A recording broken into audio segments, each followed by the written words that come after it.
And so, mag-start ako ng maglagay ng latex liquid. By the way, yung latex liquid is binili ko sa Amazon. Tapos yan, ididikit ko na yung ginawa kong prosthetics. Yan, it depende sa inyo kung gaano kadami or kanipis or kakapal yung ilalagay nyo. Sa akin kasi parang tinansya ko na lang siya. Yan, tapos gumamit rin ako ng manipis na tissue.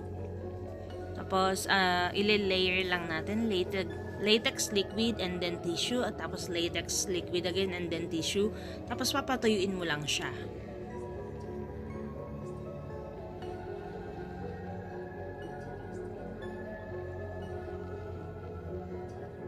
Okay, tapos yung gagawin naman natin next is lalagyan natin ng latex liquid yung lower part ng prosthetics. Parang lower tooth siya. Lagay lang natin sa bandang chest area natin. Then, same as dun sa taas, ilalagyan lang din natin siya ng latex liquid para kumapit at saka ng tissue paper.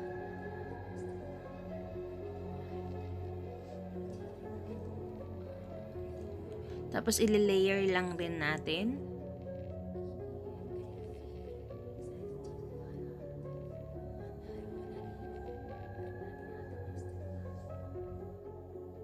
Tapos, naubusan kasi ako ng prosthetics. So, ang gagawin ko ngayon is maglalagay rin ako ng latex liquid and tissue para, kunyari, is rip yung neck natin. Ayan. Susundin nyo lang. Napakadali lang talaga nitong process na ito. Ayan lang. Tapos, same lang din yung gagawin natin sa kabilang side. Ganyan din lang. Lalagyan din ng latex liquid tapos ng tissue paper. Yan, so habang ginagawa ko to, i-explain ko kung paano ko ginawa yung prosthetics. So, pinaghalo ko yung 1 part ng latex liquid at 1 part ng flour. I-mix nyo lang siya, i-mold nyo lang siya. Tapos yung ngipin naman is, bumili ako ng polyplastic sa Amazon. Tapos, i-dissolve nyo lang siya sa water, sa hot water. And then, yan, i-mold nyo lang siya ng ngipin, ng desired size ng gusto nyo. Yan. So, mabalik tayo dyan sa ating obra. Ganyan. Yan. Tapos, patuyuin nyo lang sila ng konti. Yan, pasensya na guys, hindi ako magaling mag-narrate. So, ang susunod naman natin ngayon is, gagamit tayo ng cream makeup. Pwede nyo naman siyang kamayin, pero ako gagamit ako this time ng brush. Yan, kukulayan nyo lang yung buong neck area nyo para magmukha siyang monster mouth. Yan, ganyan lang. Sundin nyo lang. Originally, ang napanood ko is yung side lang. Kaya lang nagkamali ako, pero gagawa na lang natin siya ng paraan mamaya. Sobrang paborito ko tong Halloween makeup na to kasi parang kala nyo lang mahirap pero as in madali lang talaga siya, as in, and then nakaka-proud lang na, 'di ba?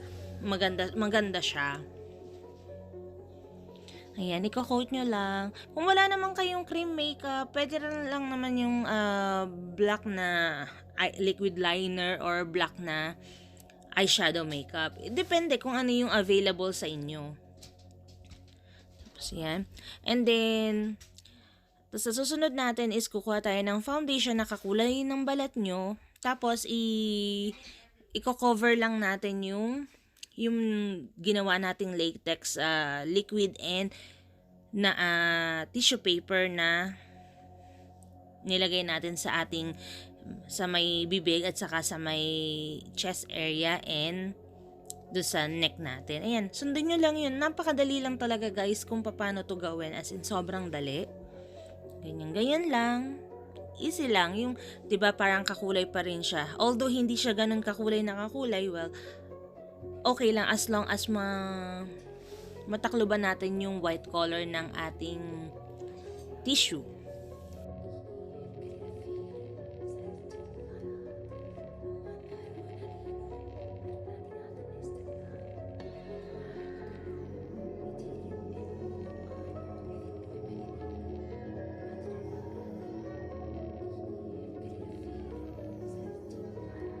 sa point naman na ito is i-rip lang natin, yung parang iaangat lang natin yung ibang part ng ating liquid latex. And now gumagamit ako ng gunting, and please kung gagayahin nyo to, be careful sa paggamit ng gunting or kahit anong matulis na bagay, kasi wag nyong gagayahin yung way ng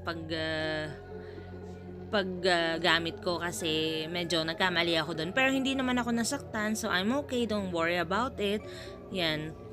Basta kung kayo mga minor de edad or mga kabataan na mahilig mag-makeup, make it sure lang na mag-iingat kayo, at saka may mga matatanda kayong kasama pag gumagamit kayo ng mga tools na matutulis like scissors, cutters, or anything na matutulis. Tapos yan, ang ginagawa ko naman ngayon is nilalagyan ko lang siya ng, pinaflatan ko pa rin yung kulay ng aking foundation para matakluban nga yung white spot ng napkin and latex liquid. And then ito, gumamit naman ako ng color wheel na nabili ko rin sa Amazon. Tapos yan, ikukulayan ko lang yung aking ngipin, kasi syempre wala namang monster na maputi ang ngipin. So ayan, basta i-use nyo lang yung imagination nyo na ano ba yung itsura ng monster, ano ba yung itsura ng ngipin nila, 'di ba? So ayan lang, basta lawakan nyo lang yung imagination nyo. Yan, gumamit ako ng parang red, and then yellowish and green and brown and black. So, ayan yung nandun sa color wheel ko. Tapos yan, ang purpose nito is parang magmukha na, 'di ba, yung sunog nga yung neck mo or something like that. Na nagmukha siyang parang nagpapasa na hindi mo maintindihan. So, ayan, ginamit ko lang yung aking imagination, and siguro naman mabibigyan ko siya ng justice hopefully. So ayan, basta mix nyo lang.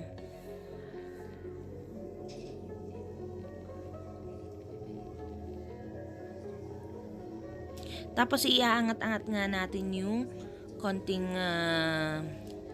tissue and latex na mixture na dinikit natin, para kunyari parang na-rip siya, parang nakabuka yung neck nyo, yung balat ng neck nyo. Parang medyo realistic naman siya. Tapos, for the meantime, ang gagawin naman natin, syempre parang glamorous na giant monster mouth tayo. Medyo magme-makeup naman tayo. Ayan, foundation lang. Tapos yan, gawa na yung kilay ko. Tapos ngayon, kuha lang kayo ng dark color ng eyeshadow. Or bahala kayo kung ano yung gusto nyong bet. Ang akin kasi gusto ko kasi medyo dark, parang ano siya, yung smoky eyes na, ayan. Tapos hindi naman ako gumamit ng eyeliner. Parang ginamit ko na rin lang kung ano yung eyeshadow na meron ako. Tapos yun, nag-ano lang ako ng nose line na mali pa yung kulay. Pero okay lang yan, kasi practice makes perfect naman. So, ayan, work lang, ganyan. Dapat nga maglalagay ako ng false eyelashes, kaya lang hindi ako nakabili, pero okay lang yan. So, ang ginamit ko na lang is kung ano yung mga tools na meron ako. So, nagmascara na lang ako para ma-enhance yung aking mata. Tapos, naglagay din ako ng highlighter sa aking cheekbones ba? Basta dun. Yan. Tapos ngayon, ang ginagawa ko is meron akong congealated blood na nabili ko rin sa Amazon. And by the way guys, yung mga gamit ko pala is meron na talaga ako nito, hindi ako gumastos talaga. Kasi noon pa man talaga mahilig na akong mag-makeup kahit hindi siya Halloween time. Or yan. Tapos yan, yung fake blood ko is nabili ko siya sa Rite Aid for like $2. Tapos meron din ako malaki na fake blood. So para mas realistic to, gumamit ako ng sponge para i-dab ko lang sa aking monster mouth. 'Di ba, parang totoong-totoo na hindi mo maintindihan. Yan, ganyan lang. Tapos okay lang kahit maglampas-lampas tayo, okay lang siya. Kasi, 'di ba, ang sugat naman or kagat ng monster, hindi naman siya perfect. So, the more na may mali ka, the more magiging realistic yung look niya. Ayan. Kailangan ko siyang kulayan yung loob kasi kitang-kita pa rin yung pagkaputi. Na-overexcite lang talaga ako nung ginawa ko to kasi sobrang excited talaga ako na mag-demo nito and sobrang favorite ko nga yung look na to. Yan. Basta yung mga sides, importante yung mga sides. Yung mga... Basta matakluban lang talaga yung puti. Yan. Madali lang siya. And mind you guys, yung palang fake blood na ginamit ko is hindi siya harmful, harmless siya, and wala siyang lasa. Pero syempre, bawal inumin. Hindi naman kasi tayo vampira para uminom ng blood. So, ayan. This is for makeup purposes only. Yan. Gamitin nyo na imagination nyo kung paano nyo i-execute yung inyong mga makeup. Yan.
At this point, nagdagdag lang ako ng konti-konti pang mga fake blood kasi hindi pa ako nakakontento. And ayan, so sana nagustuhan nyo ang aking tutorial. And sana kung hindi pa kayo nakaka-subscribe sa aking YouTube channel, please do subscribe and hit the notification bell para updated ka sa tuwing ako'y mag-upload ng bagong mga video.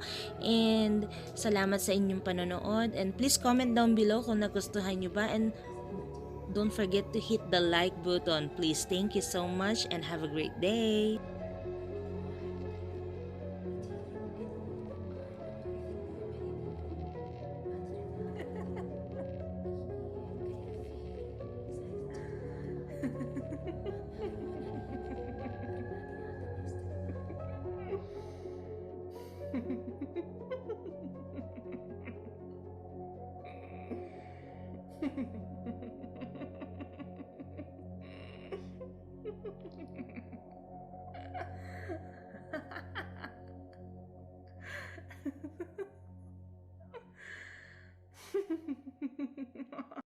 Thank you for watching, and please do subscribe and hit the notification bell below. Thank you!